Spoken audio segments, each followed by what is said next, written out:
Good afternoon, everyone. Welcome to this afternoon's virtual gallery talk. My name is Maura O'Shea. I'm the Director of Education here at the New Britain Museum of American Art. We're so pleased that you could join us this afternoon for this illuminating discussion that is part of the exhibition, Anything But Simple, Shaker Gift Drawings and the Women Who Made Them, which is on view at the museum through January 10th. So hopefully you'll be able to make a visit after today's talk. And I want to also inform everyone that this is, of course, part of the 2020 20 plus Women at MBMA exhibitions.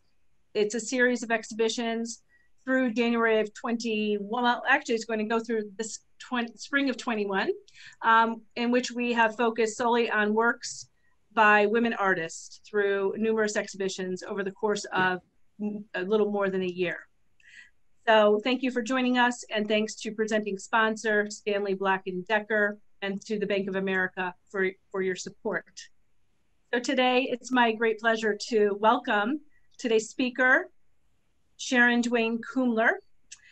Sharon has participated in Shaker studies for 30 years. She was Director of Education at the Shaker Museum at South Union, Kentucky, Curator of Collections at Hancock Shaker Village in Massachusetts, and Curator and Director at the Shaker Museum and Library in New York. Mrs. Koomler continues research in the areas of the daily and spiritual lives of the Shakers.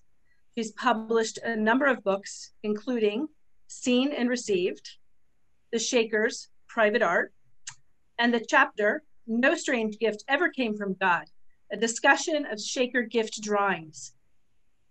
In it, As It Is in Heaven, the legacy of Shaker faith and design. Koomler has also curated numerous exhibitions of Shaker faith, community, industry, and design, and is presented widely on the Shakers.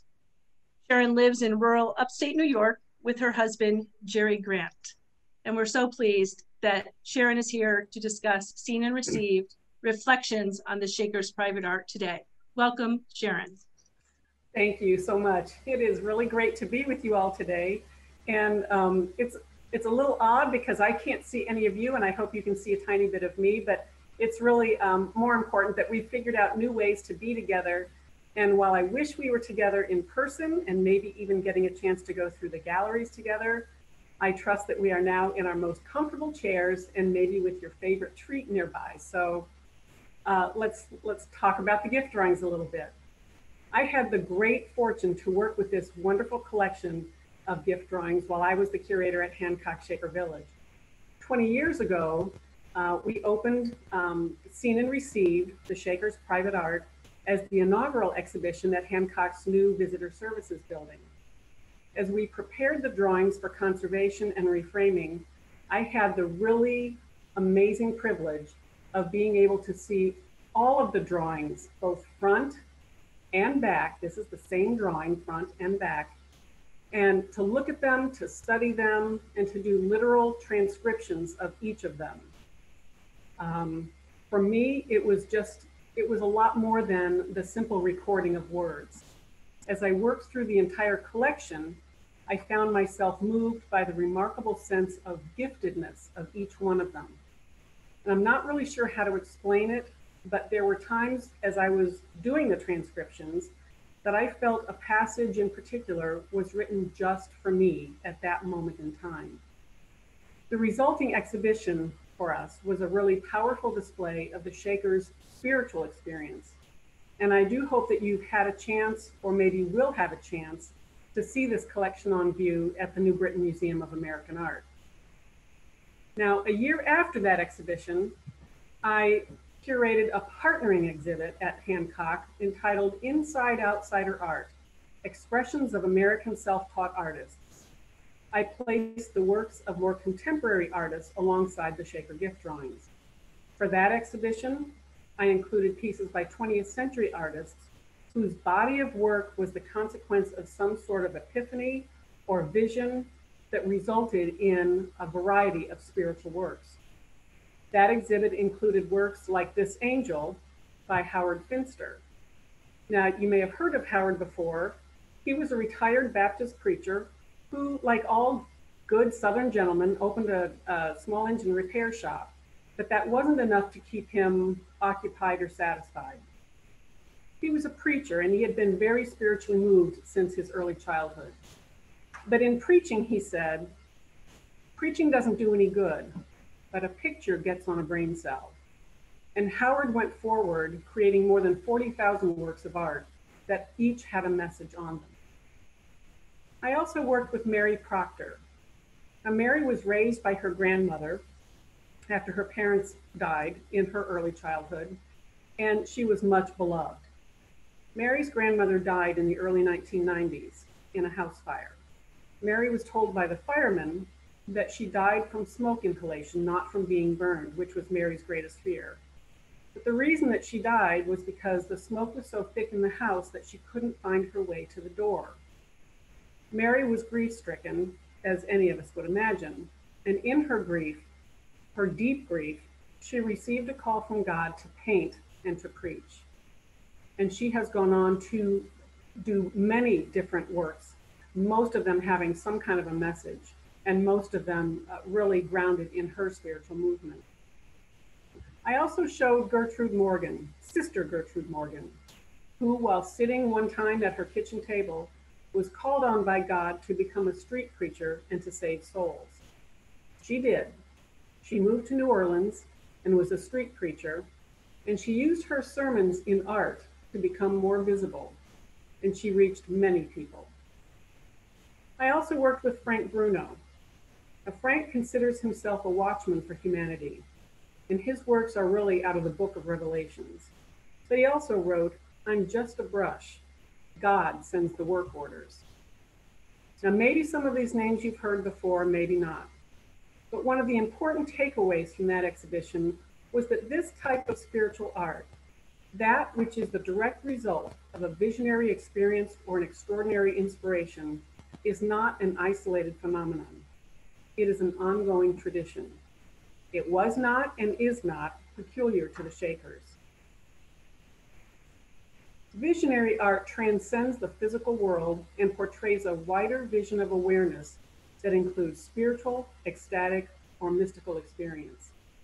Visionary or mystic art is spirit expressed into matter. A mystic artist receives and transmits revelation, and their art becomes the medium for messages from the divine matrix of creation. We see this as true in the works by Shakers, and also from the outsider artists I chose to exhibit, and from many others. None of it is work for hire. None of the outsider artists was associated with a particular religious denomination. Now, I should note that in Howard's writing that he consciously deviated from his Baptist teachings because his call was to reach a wider audience with his art. All of the artists were, though, profoundly and personally spiritual. So today, I want to assume that we all understand that the Shakers are, in fact, a religious denomination, and that all of these artworks were understood by them at the time of their creation to be spirit-inspired works. I'm going to touch on the Shakers' founding today because elements of that history play an important role in the formation of the works of this exhibition. Anne Lee, or Mother Anne as she came to be known, is the sainted foundress of Shakerism. She was an extraordinary woman with a unique charisma that drew hundreds and eventually thousands to follow her teachings. She was consumed with a spiritual fire. She leaned on literal translation from the Bible, and she gave herself over completely to her spiritual leadings. It was a vision, a message from God that she experienced that led her from Manchester, England to North America in 1774. Here, she found fertile ground for the expansion of her teachings and ultimately a willing gathering of generations of other spiritual seekers. There grew tremendous commitment and zeal among the people who came to be known as Shakers, generating the development of communities from Maine to Kentucky. Shaker population in America grew from the handful who arrived here in 1774 to almost 500 by 1830. Mother Ann died in 1784, and the last of the first generation of leaders to follow her were gone by the close of 1821. The dynamics of Shakerism did not die with them, though. Their remarkable influence inspired continual growth and the establishment of at least 18 Shaker villages. By the mid-1830s, though, there had grown a sense of personal and spiritual distance from Mother Ann and from that first generation of leadership. There was a very real sense of loss in not having known Mother, nor those who were referred to as her first children. Mother Lucy Wright, one of the last founding leaders, recognized this growing frustration even in her time.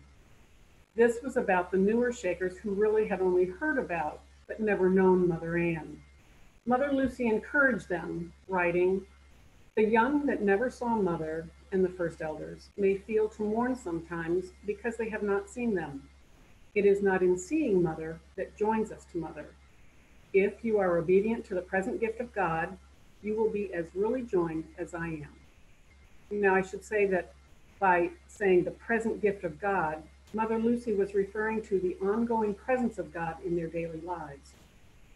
She certainly did not know about, nor could she have predicted the revival that was soon to come. Mother Lucy was much beloved, and her words were powerful.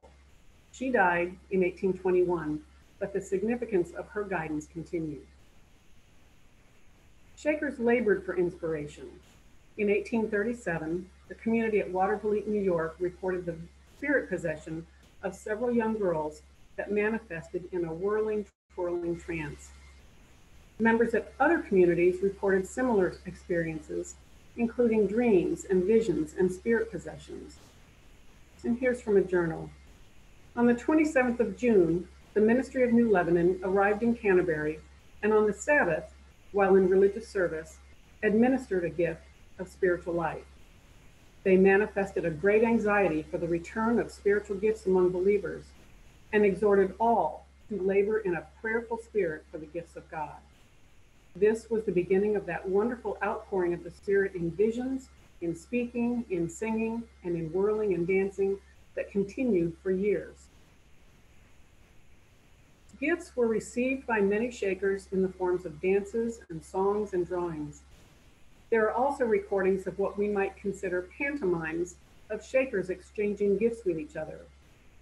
And I would say, from my viewpoint, imaginary spiritual fruits and musical instruments and balls and baskets of goods.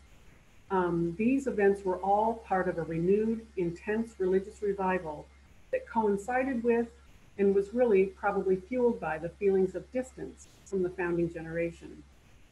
Many Shakers made themselves open to receiving these experiences. Others, perhaps reluctant, but who had shown great promise for the future, were even encouraged into deeper personal inspiration by the ministry. Now remember, Shakers had been visionaries from the outset. It was that vision experience from Mother Ann that brought the Shakers to America. There are references in manuscripts that mention spiritual gifts and visions, though typically not in such detail that helps us understand the gift terms clearly today. This prolific period of spiritual gifts, referred to as the period of motive work, or the era of manifestations, lasted from the mid-1830s into the 1860s. Spiritual gifts continued to be acknowledged by contemporary Shakers, but not with the same apparent urgency or in the same format. Now, I mentioned that Mother Lucy was much beloved and her guidance was taken to heart by those around her. Here is an example of her importance among Shakers more than 2 decades after her passing.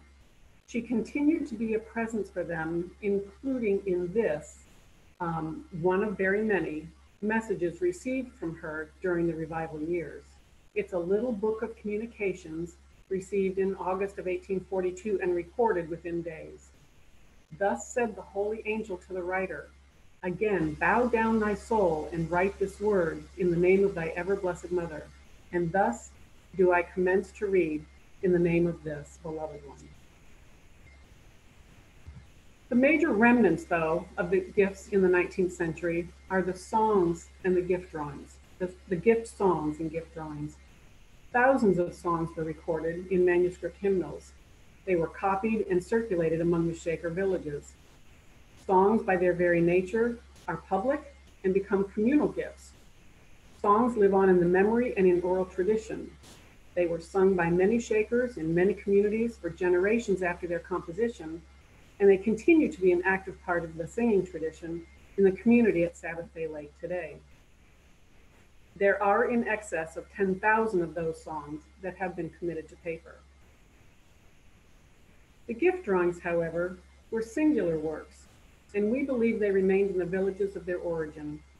They were not generally displayed, but kept privately by those to whom they were given or by the spiritual leadership in the ministry. Shakers did not commonly display maps, artwork, or other drawings on the walls for most of the 19th century, nor were the gift drawings displayed. They were seen as literal translations of spiritual experiences, taken out of storage for specific events and interpreted only as religious works. Ranking in the forefront of American folk art, Shaker gift drawings present an important and bold, yet intimate view of the Shakers, the complexity of their beliefs, and the inevitable influence felt by them from the world. The drawings are colorful, organized, and reminiscent of the vernacular design seen in patterned textiles. So note this floral wreath. You can see a similar floral wreath in this quilt pattern. And if you look at a Proctor like this, notice the different flowers and the vine and the birds and the crowns and the fans. Or in this Masonic art, so the patterning and the columns and the steps that lead to the temple and the all-seeing eye and the pillars. And that's reflected again in this piece of Masonic art. And you can see in this gift drawing images that recount those kinds of experiences probably seen by the Shakers, because this kind of artwork was available in the same time. They were common in the time of the gift drawings, and the Shakers certainly would have been aware of them. They employed so many worldly motifs seen in quilts and samplers. So here's a sampler, and again, you'll see this floral border or a viney border. Take notice of the baskets and birds, trees, the organization of the piece. But take note especially of that tree in the center. And then notice a similar tree at the bottom of this gift drawing. So these kinds of worldly images that the Shakers were aware of were employed in the gift drawings that they were creating. The artist's dramatic use of color seems to contradict our notion of Shaker simplicity. But in reality, the colors that we see in the gift drawings are the same colors that were seen by the Shakers in everyday textiles, in furniture, daily woodenware, architecture, and they were the pigments that were also available to them. The drawings themselves provide a direct and personal link through generations of Shakers and between the heavenly and earthly planes. The identities of 16 artists or instruments are known. I generally use the term instrument rather than medium because the Shakers saw themselves as God's instruments, bringing the messages they received to life. 13 women and 3 men from 5 different Shaker communities have been identified by journal notations, particular style and motifs, and inscriptions. The design and motif characteristics seen in still other drawings suggest to scholars that there could be as many as 9 more artists, but their works are as yet without attribution. It remains unclear if there were drawings made at all of the Shaker villages. Those that we can confirm represent only 5.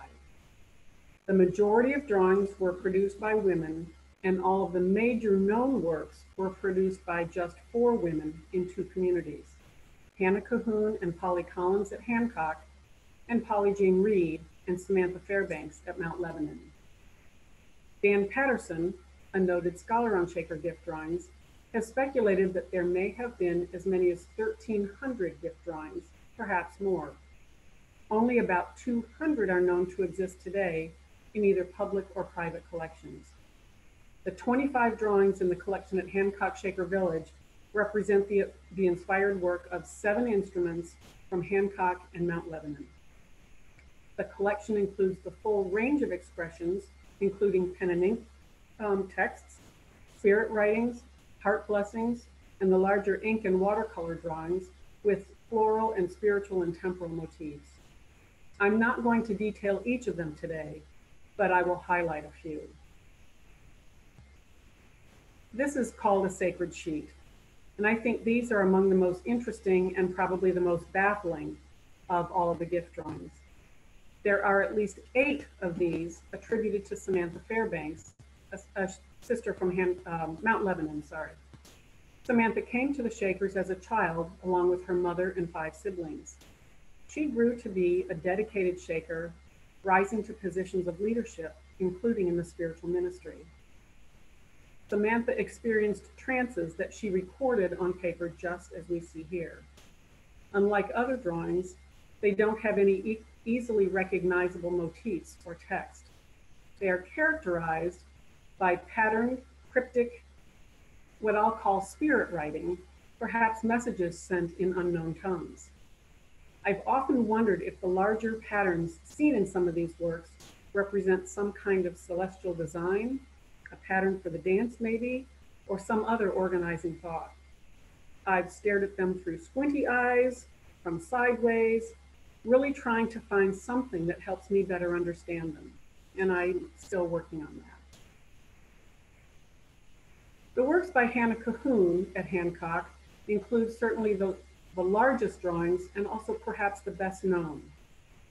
At the same time, there's relatively little known about Hannah. She arrived at Hancock's Shaker community in 1817 with her 2 children. She signed the Church Family's Covenant in 1823 along with other members of the community, formally committing herself to Shaker life. I read somewhere about a notation of her seating location during meeting that didn't seem to bear any weight about her prominence or lack thereof, but I found little else written about her. Interestingly to me, she is the only instrument to have signed all of her works, and another side note, she put her age on the back of each one. Hannah's works include A Little Basket Full of Beautiful Apples, A Bower of Mulberry Trees, Blazing Tree, and this, probably the best known, The Tree of Life. I also find it interesting that Hannah confirms in the text that she's written on each of these drawings that they were in fact visions, and she records part of that. So on the Little Basket Full of Beautiful Apples, she includes, I saw Judith Collins bringing a little basket full of beautiful apples for the ministry. And on the Bower of Mulberry Trees, I saw the small trees bearing the fruit of paradise very plainly. And on the Tree of Life, I saw it plainly. It looked very singular and curious to me. I have since learned that this tree grows in the spirit land. And finally, on the Blazing Tree, I saw it plainly. Excuse me. I saw the whole tree as the angel held it before me as distinctly as I ever saw a natural tree. I felt very cautious when I took hold of it, lest the blaze should touch my hand. And I thought that little detail was very interesting because this was a very alive and personal experience for her, and she recorded it so that we knew that. It is also of note that a 5th drawing attributed to Hannah was revealed in the 1990s. It appears to me, and this is my speculation, that this is a 2nd drawing of the Blazing Tree. It is not quite the same as the 1st, and I'm going to call this one the 1st. But this one is clearly a blazing tree. It bears the same inscription on it, but it also has an additional inscription on the back. Be cautious and not lay warm hands on the paint, as it is easy to cleave to the hand and take off little pieces of paint. Sister, be so kind as to accept of this little token of my love and remembrance. Hannah Cahoon. Now, I believe that this was probably Hannah's effort to recreate the blazing tree because another sister admired the original so much that she wanted to do it again. I would posit that while it's lovely, it just lacks the strength and the grace and the inspiration, perhaps, of the original, or of the first one. I can't prove this, but I think it's true. Sister Polly Collins was another of Hancock's instruments. Polly kept a journal to record accounts of her visions. She documented 16 of those visions in gift drawings. Polly used a wide color palette, and I think her work, while clearly inspired, also reflects her familiarity with traditional textile design and construction. This is the emblem of the heavenly sphere, and it displays an overall block construction type seen in story or album quilts that were popular at the time. It also employs the imagery seen in early gravestone art of the area and of the time. There is strong speculation that Polly was related to the Collins family in southern Vermont, not far from Hancock, generations of whom were stone carvers. This is an example of Zerubbabel Collins' stonework, and it was likely seen by Polly, who was either his niece or his granddaughter. Headstones by his hand carried notable soul effigies, not unlike the faces that we see in Polly's work. This is a favorite of mine simply because of the title of the drawing. It's called A Type of Mother Hannah's Pocket Handkerchief. It was made by Polly Jane Reed of Mount Lebanon. Her work was probably the most prolific. There are at least 48 extant works attributed to her, with perhaps another 100 or more that thought to be lost. While there are large works like this one, many of Polly's works are smaller, tokens of affection sent by Shakers in the spirit world to members living in the temporal world. Polly and her family met Elder Calvin Green during his visit to a town near them in 1825. Polly's parents appreciated the Shakers' gospel message, but they were not interested in joining the sect. Polly, however, was quite taken, and she begged her parents to allow her to join Elder Calvin and return to Mount Lebanon, which ultimately she did. She was just a young child. More than 50 years later, she wrote in a letter to a friend, "A Shaker life has been mine to enjoy from early childhood, and I have never regretted the choice I then made." Polly was just 7 years old when she went to the Shakers. I'm not sure I could imagine one of my children at that age having that much commitment, but Polly did. Among her many gifts were her experience as an instrument. The majority of drawings by her were known to be the smaller works, like this leaf. There were a series of them, and also these hearts that were generally in pink and blue. Now the hearts were the most numerous, and those are the ones thought to be the most lost. Most of them were received and committed to paper in April of 1844. They are illustrated texts, mostly words of encouragement and love that were sent to the brothers and sisters living in the church family at Mount Lebanon. There's a notation in the journals of the first order of the church family that mentions them. And it states that when the members of the family entered their meeting room on Sunday morning, June 2nd, 1844, they found at the head of the room a table spread with a white cloth. On it lay, quote, "hearts of blessing from our merciful, holy, and heavenly Father." The account implies that a heart was given to each member of the order, and the census there at that time includes at least 148 individuals, thereby suggesting that at least 148 of them were on that table. The names on these hearts, and they were individually addressed, include adults and children and members of the ministry, so we're pretty sure that there would have been a heart for everyone. Fewer than 30 of these are known to exist today in public and private collections. Sometimes there's a clear point to the presentations I prepare. As I worked my way through this talk, I wondered just what it was that I hoped to have you take away this afternoon. These drawings are much more than pretty pictures, I think, and the window they provide for us into Shaker life is likely clouded by the realities of our own lives and lack of such experiences held by us. I did have several thoughts come to mind. First, the concept of Shaker simplicity has often been written about, and in fact seen in the title of many books and of this exhibition. I'm not actually sure what we mean by that, the Shaker simplicity. Perhaps it comes comes from our habit of thinking that times before our own may have been simpler, or maybe in having the routines of living in community, having the rhythm of daily and seasonal life mapped out for you. Maybe simplicity is what is seen in the spare designs of their furniture and the architecture and the careful rectilinear landscape planning. Probably truer for Shakers, though, simplicity is about a singleness of heart, a dedication to leaving personal, immediate gratification and the distractions of the world behind so that a life dedicated to Christian purity and salvation is possible. There is nothing simple about Shaker gift drawings. They are the result of an intense individual and communal striving. They were trying to connect to the other world, to the spirit, passion, and zeal born by those early Shakers, by the founders, all the way to Mother Ann. This particular era, the era of manifestations, was a once and done occurrence for the Shakers.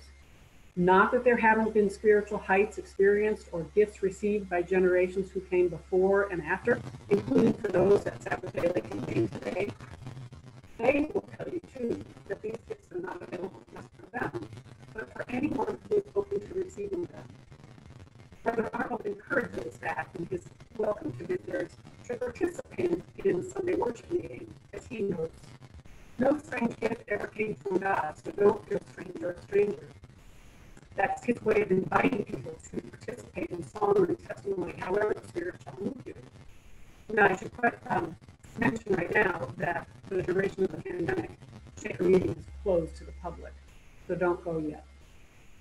It has also occurred to me that there must have been significant tension in the communities during the era of manifestations that went beyond the quest for the connection with their founders. I imagine there to have been unprecedented tension between the sense of individual and that of community. Shakerism is a faith that encourages, yet even demands, an intense inner life for each individual. Yet there is an even more powerful dimension, that individual personal commitment to the communal life. As a Shaker, your individuality, your identity is given over to the whole in Shaker society. Personal choice is abandoned for the good of all, for the good of the community. There were and are great efforts and sacrifices made that to help create and keep union, and union was important and is important in Shaker society. In the ideal, everyone is equal. In theory, no one held higher station than another. Union is everything. During the era of manifestations, while communities sought and received inspiration, it was the gift of individuals who carried that inspiration to a physical presence for the benefit of the community. There were jealousies recorded regarding who was imagined to be in the inner spiritual circle. That surely took some toll on unity. True communal living is not easy. On a side note, you heard me say earlier that Shakers didn't display gift drawings or art on their walls. Well, that was true maybe until the Victorian age, when we would see maps and photographs and portraits on the walls. We know that there were famous photographs because we see them here. But also, at least one photograph that shows a gift drawing hanging on the wall, probably in the church family dwelling at Mount Lebanon. This photograph is of Miriam Offer. She had relocated to Mount Lebanon from the community of Enfield, Connecticut, when the Enfield, Connecticut village closed. You can see at the very bottom of the gift drawing, and I'm going to show you this one. Notice the trees at the bottom. You see them right at the top center of this photograph. And it is the drawing by Polly Collins from Hancock. Now, we don't know how the drawing got from Hancock to Mount Lebanon, or how it eventually got back to Hancock's collection. But I think it's interesting that 50 years after its creation, the drawing seemed to have lost its sense of spiritual intimacy and became more public and temporal. I continue my interest and fascination with inspired art. It's really quite moving. The Shakers, too, have always given me something interesting and some window for study. I do suspect that we'll continue to learn more about the era of manifestations as it becomes revealed to us. I appreciate your attention this afternoon And I like that you are interested in the concept of Shaker gift drawings, and I would be delighted to answer more questions. Thank you. Thank you so much, Sharon, for your many insights and wonderful talk. Occasionally there was a little bit of static, and maybe people, if they want to chat some questions or some word, if they feel like they missed something, please do chat any questions. And we do have a few that I'd like to share. The first question, Sharon, is what type of paints did Shakers use? That's interesting because they're not all the same. I would like to say watercolor mostly, but it was thin paints. And you could see the most interesting for me is looking at the two versions of the blazing tree. In fact, the notation that not to touch the paint because pieces would come off, and in fact they had. And that was a heavier application of paint, so they kind of varied. It looks a lot like watercolor for most of them, and the inks were just the inks that were available at the time. And as I said, the paint colors, the pigments that were used, were the ones that were available on hand. They did not go out to, the art supply store just to get one. It was really what was on hand. Fabulous. Thank you. The next question, Sharon. Sharon, did both men and women draw and make furniture? Most of the gift drawings were done by women. We know of just a few by men, very few, and they're not prominent. Women generally, in general, women tended the domestic chores. In general, men tended the heavier chores in the workshops and on the farm. That's not to say that they didn't cross paths, because we have photographs and documentation in journals and account books that show that they crossed paths. And we know that in the 20th century, actually the late 19th and the 20th century, that sisters were actively involved in the chair making business, the industry at Mount Lebanon.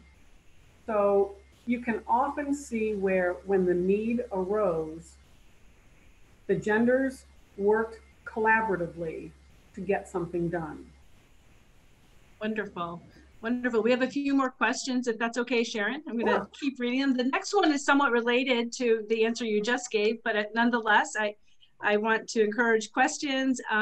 So this one is, what, Sharon, were some of the other duties these women artists were expected to perform in their daily lives, and what was their main role? They varied. And one of the interesting things for me is Polly Jane Reed, who made the hearts. And I have to think, I'm going to extract her work out for just a period of about a month. If she was doing those in the course of 1 month, probably in April of 1844, there must have been a recognition that that gift had been given to her, and that must have taken up a significant amount of her time. Now, she was also a seamstress. She was a teacher. She, everybody changed jobs, but they worked best at their greatest gift. But to have been able to do that work in a limited amount of time to achieve the goal of having them ready, because there was an inspiration that should come in June. She had to have been released from some of her work in order to do those parts as effectively as she did. So the sisters, in general, participated in domestic labor. So in the laundry, in the kitchen gardens, and that wouldn't have been out in the fields, but that would have been in the gardens that fed them day to day. In teaching and in helping to raise up the young ones, and in mentoring to the others, to doing the cleaning. And men, while there are plenty of tailors among the brothers, they tended to do the heavier labors. Wonderful, thank you. Next question is, the bird with circles, is there evidence of a compass being used? There is not a point in the paper where you could see the application of the compass. That doesn't mean one wasn't used. And I think that I know that in looking at some of the drawings, that the tree of life and the blazing tree and the Hannah Cahoon penciled in her drawing first and then painted it. And there are some erasures where she made, I won't say a mistake, but maybe a different calculation. So there was a consciousness as these were being committed to paper, but not every drawing by every instrument bears that kind of a witness, the pencil marks. So we see that they used things to help them make it right, but it's not always evident. And we have a question here from Dr. Stephen Miller, an expert on on the Shakers, and certainly the person who made the museums, the New Britain Museum of American Art Shaker Gallery, a reality. Dr. Miller asks, to what extent do you believe the era of manifestations was spontaneous versus orchestrated by the ministry? And that's an excellent question, and it's one that we have grappled with for a long time. I think that it was an opportune time. The Shakers were comfortable physically and financially. The numbers were strong, but combine that with the lack of that first generation of zeal and passion. It doesn't mean that the Shakers that were present in the 1830s did not have zeal or passion, but it was a generation removed, and we often find that it's different and perhaps not with the same kind of power for future development as we know that was present from that first generation. I know that in reading some of the journals that the ministry strove to find ways to encourage that renewal. And that was the one quote that I shared with you, that the ministry was traveling to the different communities to inspire, to manifest that power yet again. So I think it was a time where it was recognized that that was necessary. I don't think it was solely manufactured by the current ministry, but I think there was an active need for it. And it wasn't just the ministry who sought it. I think there were individuals who were able to sense that and to bring it, to help to bring it. So Steve, you know that that's a complicated era, and it's one that I think we will continue to grapple with. I think it was facilitated by the ministry, but I think they did not initiate it. I hope that's useful.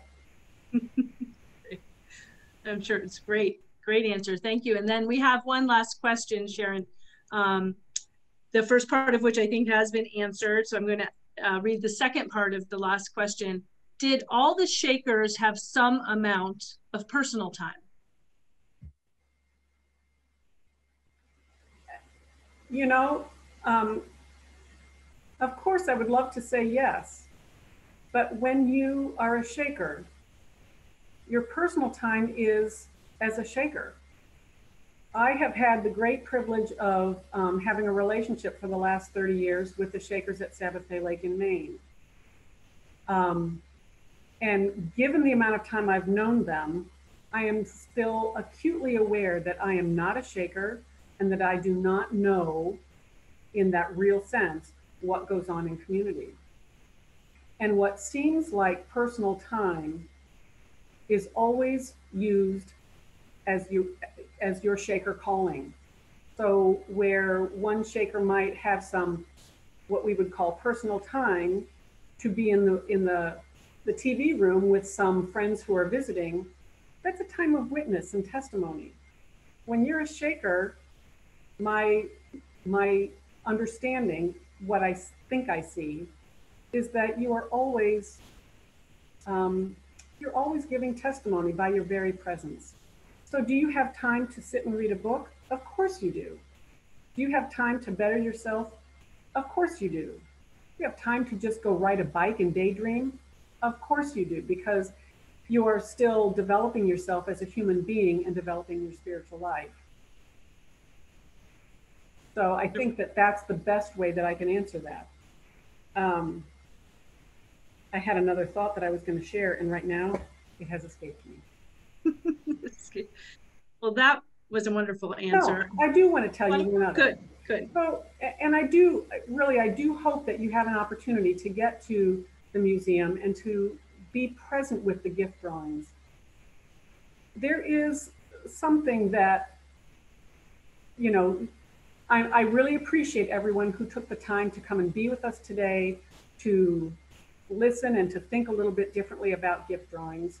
But to go and be in the presence of them is another experience.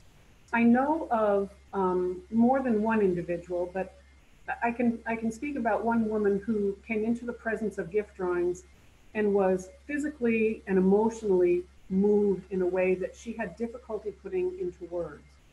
There is a connection with many facets of our lives that we just need to have a chance to be open to. As I was doing some looking at material that I wanted to kind of either review or I found something new, and it was that little piece written, the piece by that was received from Mother Lucy.